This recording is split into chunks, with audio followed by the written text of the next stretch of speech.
आप जो है वो चेंज हो जाए डिफरेंस। ठीक है, ठीक है। आचार्य राजमिश्रा जी, जैसे कि हम डिस्कस कर रहे हैं कि मिथुन और इसके अलावा मीन और सिंह राशि को फायदा है, क्या फायदे हो सकते हैं? एक्सट्रीम फायदा क्या हो सकता है? अगले 54 घंटे के लिए लॉटरी लग सकती है, बड़ी नौकरी लग सकती है, नए कॉन्ट्रैक्ट मिल सकते हैं, किस तरह का मतलब जीवन बदलने वाला क्षण हो सकता है? देखिए, दो चीजें बहुत इंपॉर्टेंट है। एस्ट्रोलॉजिकली अगर देखा जाए तो चंद्रमा को धन का कारक भी कहा गया है। अच्छा, मन और धन दोनों का कारक मन और धन दोनों, चंद्रमा जो है वो वेल्थ के कारक हैं। चंद्रमा मानसिक शांति के कारक है। अच्छा, इस बार का गज केसरी और बहुत इंपॉर्टेंट है, इसलिए भी इंपॉर्टेंट क्योंकि साथ में शुक्र भी गोचर कर रहे हैं। गुरु, शुक्र, हाँ, शुक्र भी है। दो आचार्य की अगर बात की जाए, बृहस्पति और शुक्र दोनों जो है वो मिथुन राशि में गोचर कर रहे हैं, और तीनों जब वहां पहुंचेंगे, तीनों प्लैनेट को एस्ट्रोलॉजी में तीन प्लैनेट को बहुत इंपॉर्टेंस दिया गया है। चंद्रमा को जनरली पार्वती कहा गया है, शुक्र को जनरली लक्ष्मी कहा गया है, और उसके साथ बृहस्पति को जीव या विष्णु कहा गया है। ओके, तो इस प्रकार की परिस्थिति के अंतर्गत और जितनी भी इस संसार की मटेरियलिस्टिक हैप्पीनेस है, संसार के जितने सुख आप चाहते हैं, वो हमेशा आपको सुख के द्वारा प्राप्त होता है।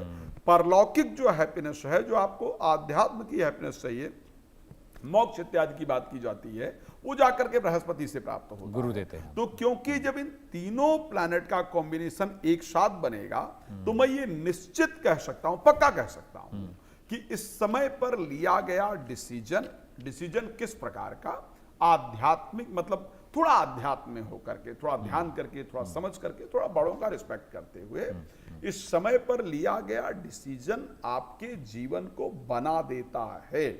अगर मैं उसको वेल्थ वाइज बात करूं, आपने एक स्पेसिफिक सेक्टर पूछा है, मैं अगर किसी भी सेक्टर के अंतर्गत बात करूं, अगर मैं व्यापार की बात करता हूं, तो इस टाइम पर लिया गया डिसीजन आपके इन फ्यूचर व्यापार को कई गुना वृद्धि देता है, आपको रास्ते देता है कि मतलब किस प्रकार आप काम करेंगे, आपका डिफरेंट एक ऑरा आपका डिफरेंट बना देता है।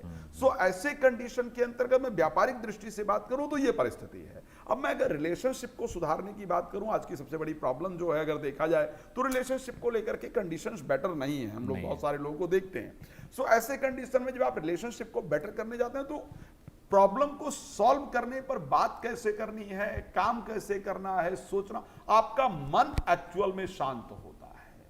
ये सच्चाई है कि अगर कोई व्यक्ति आप पर चिल्ला रहा है, तो उस पर आपको दया करने की आवश्यकता है, आपको जानने की कि वो खुद कितना पीड़ित है। अगर वो अपने आप में होता, एक जनरल सी बात है कि अगर आपके हाथ में दूध का लोटा है और आपको धक्का लगता है, तो क्या छलकेगा? दूध ही छलकेगा ना। लेकिन अगर विष छलक रहा है, इसका मतलब आपके अंदर, आपके लोटे में दूध है ही नहीं, आपके लोटे में तो विष भरा हुआ है। तो अगर सामने कोई व्यक्ति चिल्ला रहा है, इट मींस कि वो इंटरनली कितना फ्रस्ट्रेटेड है, कितना वो पीड़ित है इंटरनली। तो जब वो भी व्यक्ति इस समय पर चर्चा करना प्रारंभ करता है, तो फिर क्योंकि जो मन का कारक है वो बृहस्पति के साथ है, बृहस्पति और चंद्रमा के इस गजकेसरी योग के कारण वो अपनी बातों को प्रॉपरली रख पाता है और उस रिलेशनशिप को बेटर कर पाता है या कर पाती है। तो मैं रिलेशन के परिस्थिति में बात करूंगा तो भी मैं इसको अच्छा देख रहा हूं, अगर मैं व्यापारिक डिसीजन को लेकर के बात करूं तो भी मैं इसको अच्छा देख रहा हूं। अब क्योंकि जनरली हम आध्यात्मिक चीजें, क्योंकि इस संसार के अंतर्गत सबसे इंपॉर्टेंट जो चीज है वो अगर आध्यात्म स्पिरिचुअली अपने आप को कनेक्ट रख पाते हैं, तो आपको डिसीजन लेने में प्रॉब्लम नहीं होती है। श्री रामचरितमानस के अंतर्गत वो समय आया जब भगवान राम हनुमान जी को कहते हैं कि बताओ मैं क्या दे दूं तुम्हें, जो कुछ चाहिए, सुर सुतोई उरिणमय नाई, देखियो कर विचार मनमाही। तो हनुमान जी ने एक ही शब्द कहा कि नाथ भगत यत सुखनाय दायिनी, देव कृपा कर अन पाइनी। हे प्रभु, मुझे सिर्फ भक्ति प्रदान कर दीजिए। इट मींस कि भक्ति से इस संसार में सब कुछ प्राप्त किया जा सकता है। तो अगर मैं स्पिरिचुअलिटी में बात करूं, तो इस समय जब आप साधना करते हैं, तो आपका जो मन है वो आध्यात्म से कनेक्ट होता है, वो ब्रह्म से कनेक्ट होता है। जो माला, जो पूजा आप वर्षों से जो माला जप रहे थे, जो पूजा आप वर्षों से कर रहे थे, उसका फल नहीं प्राप्त हो रहा था, अगर उसी माला को, उसी पूजा को गजकेसरी योग के अंतर्गत आप करना प्रारंभ कर दें, तो उसका फल जो है वो कई गुना आपको प्राप्त होता है। तो ये परिस्थिति इस समय पर रहती है, क्योंकि गजकेसरी योग पॉलिटिकल योग के लिए, गजकेसरी योग जो है वो बहुत फायदेमंद है पॉलिटिकल लोगों के लिए। लाइक क्योंकि बृहस्पति जो प्लैनेट है, प्लैनेट ऑफ मैनेजमेंट है। अगर चीजों को मैनेज करना है, सही डायरेक्शन में लाना है, चीजों को एक सही शेप देना है, तो उसके लिए बृहस्पति बहुत इंपॉर्टेंट है। इसलिए हस्तरेखा में आप देखते हैं ये वाली जो इंडेक्स फिंगर है, इसको जुपिटर की फिंगर कही जाती है, पहली फिंगर जी। हाँ, इसका जो ये जुपिटर माउंटेन कहा जाता है, जो यहाँ की परिस्थिति है वो बृहस्पति का माउंटेन कहा जाता है। तो आप जब भी किसी को रास्ता बताते हैं तो आप ऐसे रास्ता ऐसे इंडिकेट करते हैं, इस वाले रास्ते पर चला जाए या ये वाला काम कर ले, राइट। तो इसीलिए जब भी जीवन में सही जो डिसीजन लेना है या जीवन में पॉलिटिकल जो लोग होते हैं उनको अपने जो आसपास के लोग हैं उनको बैलेंस करके रखना है, पब्लिक को बैलेंस करके रखना है, अपने बड़े लोगों को बैलेंस करके रखना है, तो वहां पर भी ये योग बहुत काम का होता है। तो इस योग के बारे में मुझे लगता है कि जितनी चर्चा की जाए, तो मैंने रिलेशनशिप को लेकर के कहा बहुत इंपॉर्टेंट है, व्यापार को लेकर के कहा बहुत इंपॉर्टेंट है, स्पिरिचुअलिज्म को लेकर के कहा वो बहुत इंपॉर्टेंट है। लेकिन एक सबसे इंपॉर्टेंट चीज इस योग के अंदर, ये बड़ा नुकसान भी करता है, ये भी ध्यान रखिएगा। अच्छा, ये योग जो है वो बड़ा नुकसान भी करता है। और नुकसान किस प्रकार का करता है? अगर इस योग के अंतर्गत जनरली कोशिश करना चाहिए कि सात्विक रहा जाए, ट्राई करना चाहिए कि हम मांसाहार इत्यादि से अगर हम बेनिफिट लेना चाहते हैं, 54 घंटे जो अगले 54 घंटे, हाँ, अगर हम बेनिफिट नहीं लेना चाहते हैं तो कोई विषय ही नहीं है, ओके। लेकिन अगर हम उसके बेनिफिट चाहते हैं तो ये जो 54 घंटे हमें जनरली मिल पाते हैं, इन 54 घंटे के अंतर्गत हमको सात्विक रहने का प्रयास करना चाहिए।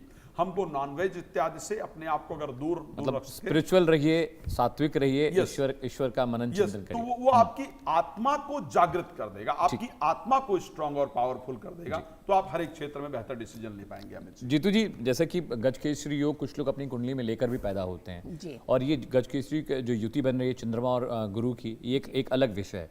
लेकिन कुछ कुंडलियों में जिनके प्लैनेट्स अच्छे हैं या किसी का चंद्रमा अच्छा है या किसी का गुरु बहुत अच्छा है, तो उनके लिहाज से भी फायदेमंद है, या ये 3 राशियां हैं उन्हीं के लिए ज्यादा ये फायदा देकर जाएगा ये जो 54 घंटे? उनको तो बोनस मिल गया ना। अच्छा, उनको तो सबसे बड़ी बात है कि अच्छा योग और ऊपर से अच्छे उनकी कुंडली के सारे ग्रह बहुत अच्छी डिग्री में, अच्छी कंडीशन में, ऊपर से उनको योग मिल गया, तो उनको तो बोनस मिल रहा है। तो अपने बोनस को तो ज्यादा संभालने की जरूरत होती है ना।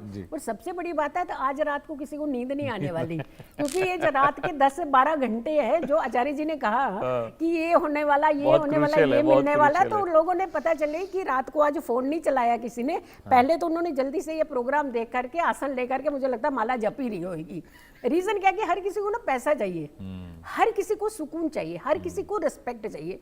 यहाँ एक चीज सबसे खतरनाक होती जा रही है, जो एक रिस्पेक्ट का दायरा, एक भाव जो है, जो धीरे धीरे कहीं ना कहीं वेस्टर्नाइज के अंधेरे में जो है वो रिलेशनशिप में रिस्पेक्ट कम हो रही है मैम। और खास करके ये हमारे जेंजी जो हैं, अगर उनको पेरेंट्स भी कुछ चीज समझा रहे हैं, जैसे कहते हैं हम पहले गुरु घर के, पहले गुरु अगर कोई चीज समझा रहे हैं तो उनको शायद ये चीजें आजकल डाइजेस्ट नहीं हो रही। तो रीजन क्या है कि अगर इस समय, इस हालात में हम तो कह रहे हैं कि जितना भी जेंजी, क्योंकि आजकल जेंजी का इंक्लिनेशन टूवर्ड्स ज्योतिष हो रहा है। आज अगर हमारे पास में 10 क्लाइंट अगर आते हैं तो 10 में से 6 से 7 क्लाइंट आजकल यंग युवा हैं, जिनका ये बड़ा अच्छा है, एक जागरूकता आ रही है। तो सबसे बड़ी बात है कि इस समय एक चीज आप जरूर कीजिएगा, बहुत सारे लोग हैं जो मेंटली बहुत सच में डिस्टर्ब हैं, उन्हें अपने रुतबे स्टेटस को लेकर के कई बार उनको कुर्सी पे तो बिठा दिया जाता है, लेकिन कुर्सी जैसा उनको माहौल नहीं मिलता, उनको वो रिस्पेक्ट नहीं मिलती। तो ऐसे बच्चे जो चाहते हैं कि हमारे रिस्पेक्ट भी मिले या हमारी इंद्रियां सारी वश में भी रहे और हम जो अचीव करना चाहते हैं वो करें, एक ही आसन, जो भी आप आसन ले, जो भी आप पूजा शुरू करें, हम तो करें रात को तो करेंगे नहीं, रात तो इन्होंने आज ट्रोल करते करते ही निकालनी है, पर कल सुबह जब आप उठे, जब आप ये पूजा भक्ति करें, तो कोई भी एक आसन 54 आवर्स में उसके अंदर जितनी बार भी आपने जाप करना है, एक तो गुरु का जाप जरूर कीजिए, क्योंकि कहीं ना कहीं जब तक हम एक ऐसे स्ट्रॉन्ग पर्सनैलिटी को लीड करने वाले प्लेनेट का जाप, मंत्र जाप या फिर उनकी आराधना नहीं करते हैं उस देव की, तब तक हमारे अंदर वो भाव नहीं आ पाता। तो आप कोई भी आराधना कर रहे हैं, चाहे वो गुरु के मंत्रों के जाप कर रहे हैं, चाहे आप सिर्फ ध्यान ही कर रहे हैं, एक ही आसन 54 आवर्स के अंदर आसन नहीं बदलिएगा, उसी आसन का बार बार प्रयोग कीजिएगा। दूसरा, ये ऐसा योग है जिनकी कुंडलियों में नहीं है, वो क्या करें? हाँ। सबसे इंपॉर्टेंट चीज है कि जिनके पास तो है तो वो तो मजे लिए, उनको तो और भी फायदा मिल गया, जिनके नहीं है वो क्या करें? सबसे इंपॉर्टेंट चीज है कि चंद्रमा और गुरु जब ये दोनों मिलते हैं तो ही ये योग बनता है। तो आपने केसर लीजिए और चावल लीजिए और इन दोनों को मिला करके पीले रंग के कपड़े में डाल करके इसे अपने साथ गज केसरी योग के अंदर किसी भी समय रख दीजिए और रखिए भी इसे अपने बैग के अंदर। छोटी सी पोटली बना लें चावल और केसर की। पोटली बनाएं आप, क्योंकि इससे बड़ी अच्छी आपकी एनर्जी जो है वो इनहेंस होती है। हमने अपनी घर की चीजों को ना कहीं ना नकार रखा है। अगर हम कहेंगे ना कि सूर्य को जल दे दो तो फटाक से चले जाएंगे। अगर हम ये कहेंगे ना जाओ घर के अंदर से एक मुट्ठी दान निकालो और किसी को दान दे दीजिए, शायद उस तरफ नहीं जाएंगे। तो अगर इन चीजों के कॉम्बिनेशंस की तरफ आप जाते हैं तो, और दूसरा आप यहां से शुरू करिए इसी गज केसरी योग के अंदर से अपने माथे पर मस्तक पर तिलक लगाना, केसर और हल्दी का मिला करके, ठीक है, और एक कलावा पीले रंग का बांधना शुरू कर दीजिए। यहाँ बांध लीजिए। ज्योति जी ज्यादा वक्त नहीं, माफी चाहता, बहुत इंटरेस्टिंग इन्फॉर्मेशन आप दोनों लोगों ने दी है। राज मिश्रा जी भी मेरे साथ स्टूडियो में, आपका भी बहुत बहुत शुक्रिया। ज्योति जी आपका भी बहुत बहुत शुक्रिया। तो 54 घंटे गज केसरी योग, धन यश कीर्ति वैभव सब मिल जाएगा। बताए गए उपायों पर गौर करिए, उसे करने की कोशिश करिए। वक्त एक ब्रेक है, ब्रेक के बाद भी इंडिया न्यूज़ पर खबरों का सिलसिला लगातार जारी है।